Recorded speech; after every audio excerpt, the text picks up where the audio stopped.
Hi, I'm Mr. McLean. I'm one of the science teachers here at the TCTC, and one of the things I want to talk about is in my Integrated 2 classes we're currently learning about something called buoyancy.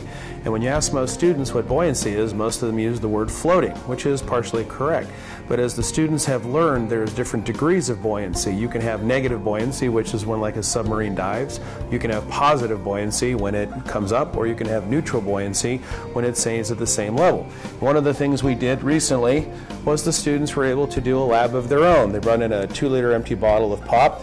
We filled it with water. We put a small pipette in there, and what they were supposed to be able to do is, if they do it correctly, they can actually just squeeze it, and you can watch as it goes down, and then they release it, comes back up, and then they could actually get it to whatever level they want to. Okay, they're using things like Pascal's law, Archimedes' principle, and Boyle's law to demonstrate this.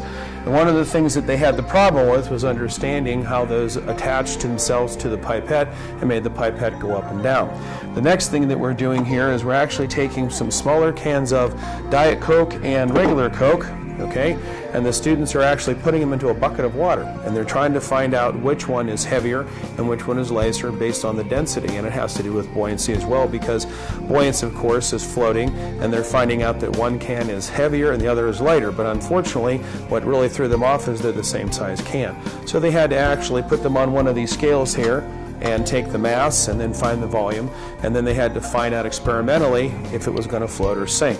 So one of the major problems that we run into in this class with dealing with buoyancy is the fact that they have to understand that there's different kinds of buoyancy, and then buoyancy, of course, affects more than just one type of item.